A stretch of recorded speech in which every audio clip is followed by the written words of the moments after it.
What's going on, guys? I am back with another show and tell kind of review. Some of you that watch my channel or videos, I'm not sponsored or anything. I just like to show and tell some things that I got. But anyway, I picked up a Sig Tac Ops 1911 for my 40th birthday, and here it is. It is clear, no mag. I do run a Surefire X300U on it. So this does come in a 9 and a 45. And when I was in the middle of purchasing, well, thinking about purchasing, I was debating on getting the 9mm. I do not own a 9mm 1911. I would like to add one to my arsenal. I just don't know if it's going to be a Sig, though. I'm kind of have my eye on something else, a little bit more expensive than this. But anyway, I have purchased a couple of Sig firearms, and I own a lot of Sig firearms. But the last couple of ones that I purchased, I didn't have the greatest luck with, per se. I have some other videos up of a Sig 320X carry when those things first came out. It was nothing but problems, and I think I was bashed on there a couple hundred times, so that's all right. It was honest feedback and reviews on what happened during the process of and the time that I owned that firearm. But anyway, back to the 1911. So in my opinion, I think Sig has the best coating on their pistols. This is the black nitride. I believe it's black nitride. It's very wear resistant, and I'm going to talk a little bit more about that here later in this video. But it does have front strap checkering, front and rear cocking serrations, ambi safety, and man, can you hear that safety? That is very positive, and it is very solid. I have some 1911s that are very ugly on the safeties, whether it be ambi or single-sided safeties. I think that's where Colt legs in their 1911s. Fine pistols. I own one of them, and the safety is very spongy. It does not feel like it's supposed to for a $1,200 1911. But anyway, clearly this is the railed 1911 because I'm accommodating a Surefire X300U, and I want to talk a little bit about this light. So I would say probably about 2 years ago, I finally started running lights on my pistols. Every pistol that I have that can accommodate a light, I run on there now. To me, it just makes sense, whether it be a bedside pistol or right on top of my safe. So right behind me is kind of my front door, and you can kind of see a safe right there. I keep another firearm there, which I'm going to show here in a minute, on top of that safe. But anyway, I bought the Surefire on a secondary market, and the plate that was in there was not the correct plate for a Picatinny rail for these pistols. So I contacted Surefire, and they had me take several pictures of it to verify its authenticity.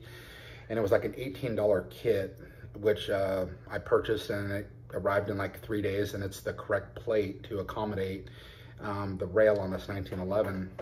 So it's locked up solid. It's a rock. So prior to that kit, I had to like stuff some like rubber bands or something in there just to kind of stop it from wiggling and rattling around all over the place. But anyway, I'm a big Streamlight fan. I think they're extremely user friendly. I like the big knobby controls on them. Love the strobe feature, which the Streamlight, or the Surefire lacks, sorry.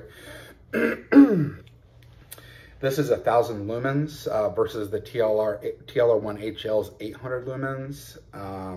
I still like my TLR1s. And so the controls on the Surefire are a little smaller. I have big hands, so I have no problems reaching them or controlling them. I'm just pointing out some notices here. Mind you, there's nothing negative, so I think this is a fine light on any firearm. I prefer the the Streamlights, probably because I've used them for the last 2 years. Plus, I think the cheapest I've seen online for a Surefire was around 220, and the Streamlights are around 130. So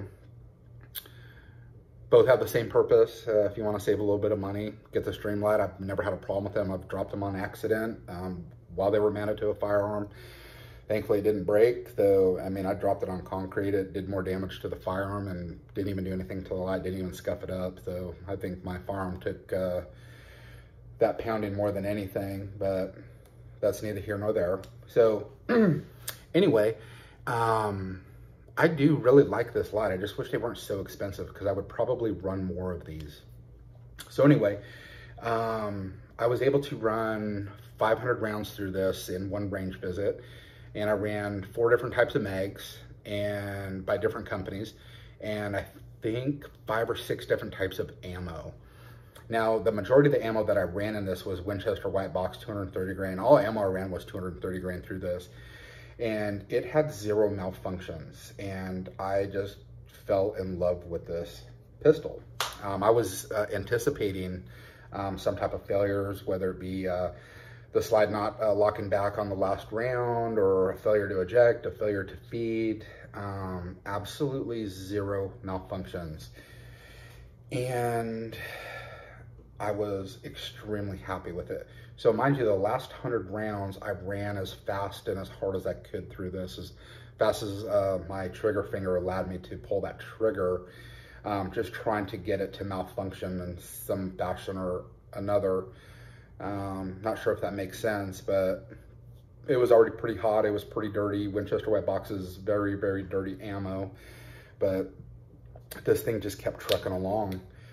So, oh, it also has a mag well. So I add, if I get a 1911 and it doesn't come with a mag well, I always add one, either by, usually it's Smith & Alexander's, the mag well that I use. But anyway, it's also got night sights. I'm not sure if I mentioned that. Just a sweet little package here. Got a really good deal on everything here. The firearm was brand new, the light wasn't, but the light looks pretty much brand new. So came with 2 sets of brand new batteries and I got it for like 120 bucks. And according to Surefire, it's an authentic Surefire. So, because they had me take pictures of like the inside of the battery compartment, the serial number. So, so the only thing that I changed out on this was the spring and plug inside of there. I used Fusion Firearms. I've used their products before and had great results. And so when I first got this, the spring and plug from Sig that was in there seemed very light.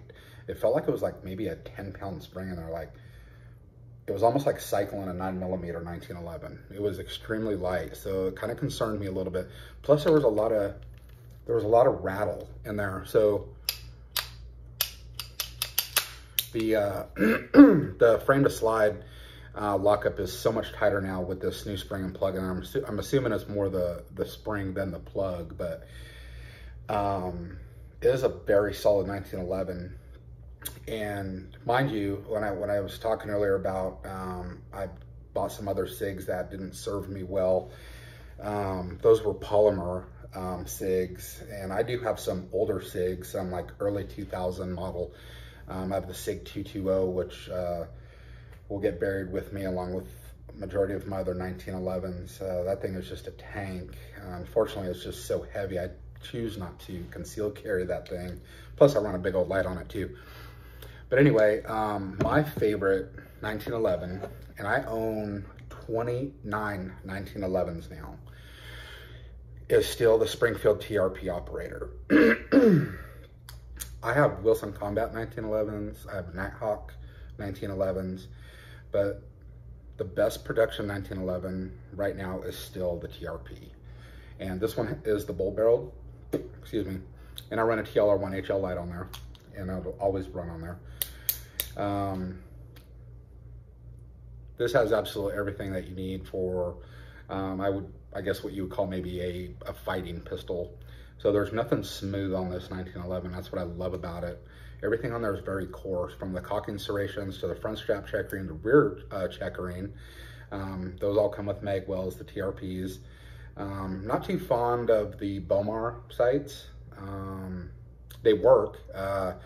there's just not many different options out there if I were ever to want to swap these out. Ambi safety. I have a few thousand rounds to this. Like, I've lost count. I don't even know. It could be over 5,000 rounds. And I've had not one hiccup out of this 1911. And I've done everything in my power to get this thing to malfunction, and it just won't. It just keeps cycling and feeding and shooting. So anyway, this will always be my favorite 1911. So let's put that aside and get back to the Sig. Another thing is this comes with a threaded barrel. So this came with that, so 2 barrels, obviously, because you would see the threaded barrel sticking out. And it's also a black nitride barrel. So everything's blacked out except the trigger. I have not ran rounds through that. And the reason I got this is because I plan on running a can, which I've already started the process on because I purchased another firearm a couple of weeks ago, which I'm going to do another review and show and tell on. It's an FNX 45 Tactical, which also has the threaded barrel. So I can't wait for everything to come back, and I'm hoping it's not going to take a year, but I got a rugged can, the Obsidian, and both barrels will accommodate that can. So I'm very excited about that to come in. I'm more excited for the 1911 because I've shot 1911s with threaded barrels that had cans on them, and they cycled flawlessly. And I've seen ones that you have to assist every round. So I'm curious of how this is going to do. But anyway, if you're big into 1911s, and I hope a lot of you are, I understand this kind of a love-hate relationship between 1911s. For one, they're heavy. Unless you get like a lightweight version or a commander size lightweight, and also the mag capacity. So I run 10 round mags. If I ever carry this, like I have an IWB holster for this. I'll run a Wilson 47 D8 round mag +1, and both my mags will be the Wilson 10 round mags for backup, like if I'm carrying extra mags or something. But anyway, so I grabbed this 1911 and I love it. It feels small in my hand. I have big hands, mind you. I have 2XL size hands. I'm a big guy, so I'm 6'1", 320. And then I pick up that TRP and it feels like I'm kind of holding like a Gen 2 Glock 21 and like that big old 2x4, which is weird because the grips are the same. I don't know, it feels so much different. Both comfortable, awesome shooters. But I still think that TRP is the king of the hill. So I would definitely take that to battle any day of the week. And I would this too. But I definitely want to get a couple more thousand rounds through this and just really push it to its limits. Like get this thing red hot, dirty, everything, and just keep cycling and pushing and pushing and pushing. So anyway, that's it. I don't think I have anything else to talk about this. It's very accurate. I was only shooting out to 10 yards, and I mean, I was shooting 2 to 3 inch groups with this. First time shooting it, and I couldn't be happier with it. I was anticipating failures of all sorts, and it surprised me, it shocked me. And I don't know if I should have said that or not, but it was a Sig, so I'm just glad it functioned flawlessly, 100%. But I do love the thumb safety. Thumb safety is very positive. So anyway, guys, I'm gonna be doing another review on my FNX 45 Tactical, but I just wanted to do a quick show and tell. If anyone was in the market for a Sig Tac Ops or a Sig 1911, I can't speak for all Sig 1911s, but the Tac Ops that I have here, awesome. I do have my eye on the Sig Emperor. I want it in the commander size though, and I want it with a rail so I can run a light, but maybe that'll be in a month or so. So anyway, guys, I appreciate you watching my videos as always. I appreciate the comments. Remember, I'm not sponsored by anybody. I don't choose to be. I started off with my first firearm like a lot of you guys, and I'm somebody that researches everything. So, and what a better place than YouTube to come look for videos, to look for the good, the bad, and the ugly, or maybe that's your deciding factor if I wanted to go buy that Glock 19 or that CZ PC-10 or the Sig Tac Ops. So I do enjoy doing a show and tell. So anyway, guys, you guys have any questions or anything, I usually get back to people right away on these, and I certainly, guys, appreciate y'all watching my videos. So y'all have a good one.